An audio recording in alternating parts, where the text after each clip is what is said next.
আজি দিনটোৰ কেইবাটাও গুৰুত্বপূৰ্ণ খবৰৰ ভিতৰত প্ৰথমটো খবৰ হৈছে 2 ফেব্ৰুৱাৰীত প্ৰকাশ পাব CBSEৰ দশম দ্বাদশ শ্ৰেণীৰ চূড়ান্ত পৰীক্ষাৰ সূচী কেন্দ্ৰীয় শিক্ষামন্ত্ৰীৰ এই ঘোষণা বৃহস্পতিবাৰে কেন্দ্ৰীয় শিক্ষামন্ত্ৰী ৰমেশ পোখৰিয়াল নিশংকে CBSEৰ দশম আৰু দ্বাদশ শ্ৰেণীৰ চূড়ান্ত পৰীক্ষা সম্পৰ্কে গুৰুত্বপূৰ্ণ ঘোষণা কৰে যোৱা কেইমাহৰ ভিতৰত কেন্দ্ৰীয় শিক্ষামন্ত্ৰীয়ে কেইবাবাৰো দেশত শিক্ষা ব্যৱস্থাৰ সৈতে জড়িত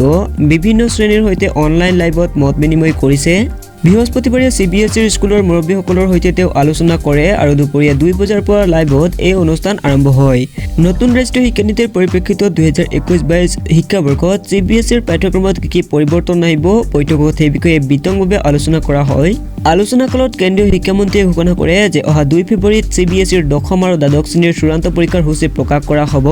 অহা মাৰ্চ মাহৰ পৰা কেন্দ্ৰীয় বোৰ্ডৰ ব্যৱহাৰিক পৰীক্ষাসমূহ আৰম্ভ হ'ব লগতে 1 মাৰ্চৰ পৰা ব্যৱহাৰিক পৰীক্ষা আৰম্ভ হ'ব সংশ্লিষ্ট কৰ্তৃপক্ষই চৰকাৰী নীতি নিয়মসমূহ মানি সকলো ব্যৱস্থা গ্ৰহণ কৰিব আৰু প্ৰতি বছৰে ফেব্ৰুৱাৰীৰ মাৰ্চ মাহত CBSEৰ দশম আৰু দ্বাদশ শ্ৰেণীৰ চূড়ান্ত পৰীক্ষা অনুষ্ঠিত হয় যদিও এইবাৰ কোভিড মহামাৰীৰ পৰিস্থিতিত সকলো সলনি হৈ পৰিছে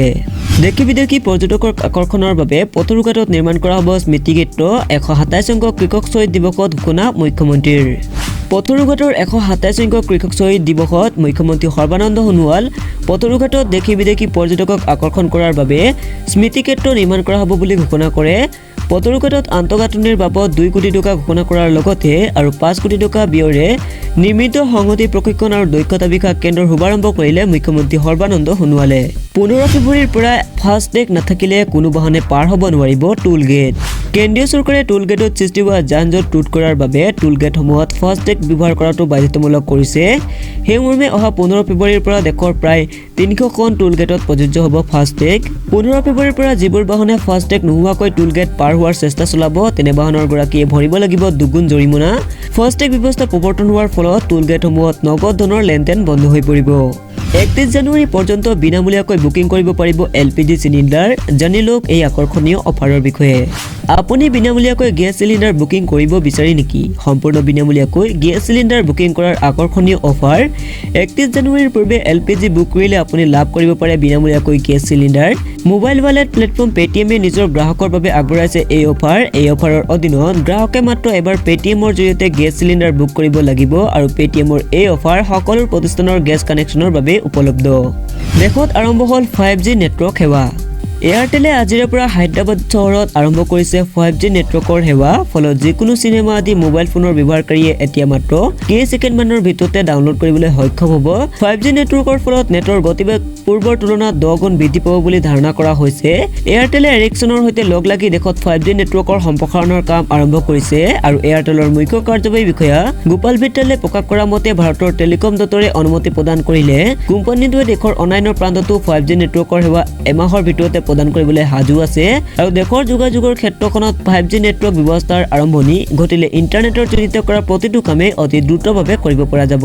ৰাজ্যৰ 20 গৰাকী সাংবাদিকলৈ তথ্য আৰু জনসংযোগৰ 50,000 টকাৰ এককালীন অনুদান ঘোষণা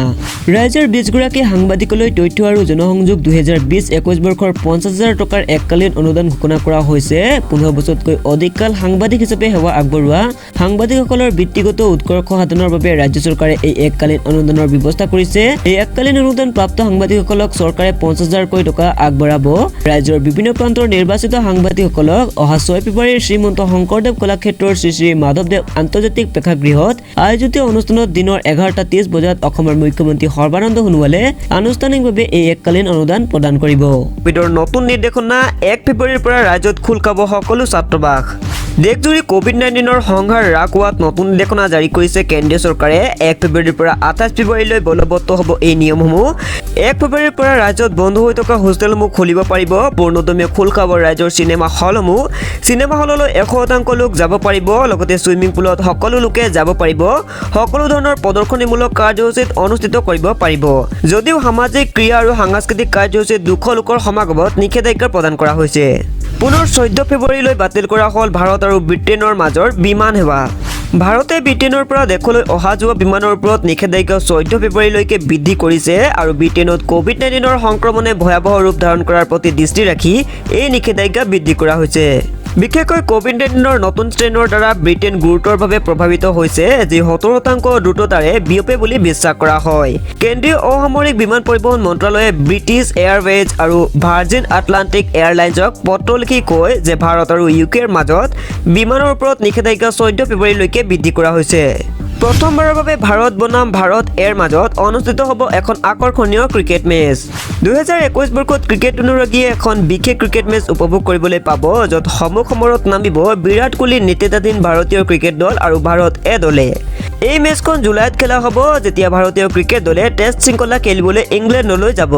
ভাৰতে নিজৰে এ দলৰ বিৰুদ্ধে 4-দিনীয়া অনুশীলনমূলক মেচখনত অংশ লোৱাৰ পিছত ইংলেণ্ডৰ বিৰুদ্ধে টেষ্ট শৃংখলাত অৱতীৰ্ণ হ'ব। ক্ৰিকেট অনুৰাগীৰ বাবে বহু প্ৰত্যাশিত এই মেচখন নৰ্থহেম্পটনশ্বায়াৰ কাউণ্টি গ্ৰাউণ্ডত 21 পৰা 24 জুলাইত অনুষ্ঠিত হ'ব। 1 ফেব্ৰুৱাৰীৰ পৰা আৰম্ভ হ'ব সকলো শ্ৰেণীৰ পাঠদান। ৰাজ্যত কোভিড সংক্ৰমণ হ্ৰাস পোৱাৰ প্ৰতি লক্ষ্য ৰাখি বিদ্যালয়ৰ পাঠদান আৰম্ভ কৰাৰ ক্ষেত্ৰত শিক্ষা বিভাগে বুধবাৰে মুকলি কৰিছে SOP। এই অনুসৰি 1 ফেব্ৰুৱাৰীৰ পৰা বিদ্যালয়ৰ সকলো শ্ৰেণীৰ পাঠদান নিয়মীয়াকৈ আৰম্ভ হ'ব। বুধবাৰে শিক্ষা বিভাগে এই সন্দৰ্ভত প্ৰকাশ কৰা SOP অনুসৰি মহাবিদ্যালয়ৰ হোষ্টেল আৰম্ভ কৰাৰ বাবেও অনুমতি প্ৰদান কৰা হৈছে। তদুপৰি 1 ফেব্ৰুৱাৰীৰ পৰা নিয়মিতভাৱে নিম্ন প্ৰাথমিক বিদ্যালয়ৰ 1ম শ্ৰেণীৰ পৰা 5ম শ্ৰেণীলৈ আৰু উচ্চ প্ৰাথমিক বিদ্যালয়ৰ 6ষ্ঠ শ্ৰেণীৰ পৰা 10ম শ্ৰেণীলৈ পাঠদান নিয়মিতভাৱে হ'ব। একেদৰে উচ্চ মাধ্যমিকৰ 9ম আৰু 10ম, একাদশ আৰু দ্বাদশ শ্ৰেণীৰ লগতে আভিযান্ত্ৰিক মহাবিদ্যালয়, পলিটেকনিক, স্নাতক পৰ্যায়ত বিশ্ববিদ্যালয় আদিকে ধৰি সকলো ধৰণৰ শ্ৰেণীৰ পাঠদান 1 ফেব্ৰুৱাৰীৰ পৰা নিয়মীয়াকৈ হ'ব। ৰাজ্যত সকলো ব্যক্তিগত প্ৰতিষ্ঠানত 75% পদত থাকিব লাগিব স্থানীয় লোক, এই নিৰ্দেশনা মুখ্যমন্ত্ৰীৰ। এতিয়াৰে পৰা ৰাজ্যৰ সকলো ব্যক্তিগত খণ্ডৰ প্ৰতিষ্ঠান কাৰ্যালয়ত 75% পদত নিযুক্তি পাব লাগিব স্থানীয় লোকে। এই কথা শেহতীয়াকৈ অতি স্পষ্টভাৱে ঘোষণা কৰিছে ঝাৰখণ্ডৰ মুখ্যমন্ত্ৰী হেমন্ত সোৰেনে। তেওঁ ঘোষণাত কয় যে 2021 বৰ্ষৰ পৰা ৰাজ্যৰ সকলো ব্যক্তিগত প্ৰতিষ্ঠানত 75% পদত নিযুক্তি লাভ কৰিব স্থানীয় লোকেহে। মুখ্যমন্ত্ৰীগৰাকীয়ে লগতে ৰাজ্যখনৰ নিযুক্তি প্ৰক্ৰিয়া আমূল পৰিৱৰ্তন সাধন কৰিব লাগিব বুলিও ঘোষণা কৰে আৰু পৰ্যায়ক্ৰমে এই সকলো কাৰ্যপন্থা গ্ৰহণৰ ক্ষেত্ৰতো গুৰুত্ব দিয়াৰ কথা তেওঁ সদৰি কৰে। শিক্ষক আৰক্ষীত নিযুক্তিৰ বাবে নতুন নিয়মাৱলী প্ৰস্তুত কৰাৰ কথাও তেওঁ উল্লেখ কৰে। গণৰাজ্য দিৱসৰ শ্ৰেষ্ঠ প্ৰতীকপটৰ সন্মান লাভ কৰিলে উত্তৰ প্ৰদেশৰ প্ৰতীকপটে। 72 সংখ্যক গণৰাজ্য দিৱসত উত্তৰ প্ৰদেশৰ প্ৰতীকপটে লাভ কৰিলে শ্ৰেষ্ঠ প্ৰতীকপটৰ সন্মান। নৱনিৰ্মিত ৰাম মন্দিৰৰ আৰ্হিত নিৰ্মাণ কৰা হৈছিল এই প্ৰতীকপট। এই প্ৰতীকপটৰ প্ৰতিযোগিতাত 17খন ৰাজ্য আৰু কেন্দ্ৰীয় শাসিত অঞ্চলসমূহে অংশগ্ৰহণ কৰিছিল। উত্তৰ প্ৰদেশৰ প্ৰতীকপটক বৃহস্পতিবাৰে প্ৰতিৰক্ষা মন্ত্ৰী ৰাজনাথ সিঙে শ্ৰেষ্ঠত্বৰ সন্মান প্ৰদান কৰিব। উল্লেখ্য যে 2020 বৰ্ষত গণৰাজ্য দিৱসত অসমৰ প্ৰতীকপটে আজৰি আনিছিল শ্ৰেষ্ঠ প্ৰতীকপটৰ খিতাপ। 5 ফেব্ৰুৱাৰীত 19,000 স্কুলৰ প্ৰাথমিকীকৰণ, 15,000ক নিযুক্তি। বুধবাৰে শিৱসাগৰত স্বামী বিবেকানন্দ যুৱ সবলীকৰণ আঁচনিৰ শুভাৰম্ভ কৰে হিমন্ত বিশ্ব শৰ্মাই। তেওঁ ভাষণ প্ৰসংগত বৰ্তমান চৰকাৰখনে ইয়াৰ পূৰ্বে কোনো চৰকাৰে হাতত নোলোৱা আঁচনি ৰূপায়ণ কৰি অসমক উন্নতিৰ দিশে আগবঢ়াই নিছে বুলি দোহাৰি কয়। তেওঁ লগতে কয় যে সুদীৰ্ঘ দিন ধৰি দৰমহাৰ পৰা বঞ্চিত হৈ থকা শিক্ষকসকলৰ চাকৰি অহা 30 জানুৱাৰীত নিয়মীয়াকৰণেৰে গুৱাহাটীত নিযুক্তি পত্ৰ প্ৰদান কৰা হ'ব। অহা 5 ফেব্ৰুৱাৰীত অসমৰ 19,000 বিদ্যালয়ৰ প্ৰাদেশিকীকৰণ কৰা হ'ব আৰু একেদিনাই প্ৰাথমিকৰ পৰা উচ্চতৰ মাধ্যমিকলৈ 15,000 শিক্ষকক নিযুক্তি পত্ৰ প্ৰদান কৰা হ'ব। শিৱসাগৰ জিলাত দ্ৰুত উন্নয়ন হোৱা বুলি দোহাৰি তেওঁ লগতে কয় যে 7 ফেব্ৰুৱাৰীত চৰাইদেউ জিলাত নতুন মেডিকেল কলেজ নিৰ্মাণৰ কাম আৰম্ভ হ'ব। নিৰ্বাচনৰ প্ৰাকক্ষণত অসম চৰকাৰৰ বহুকেইগৰাকী শীৰ্ষ বিষয়াক ৰদবদল। বিধানসভা নিৰ্বাচনৰ প্ৰাকক্ষণত অসম চৰকাৰৰ বহুকেইগৰাকী শীৰ্ষ বিষয়াৰ ৰদবদল কৰা হৈছে।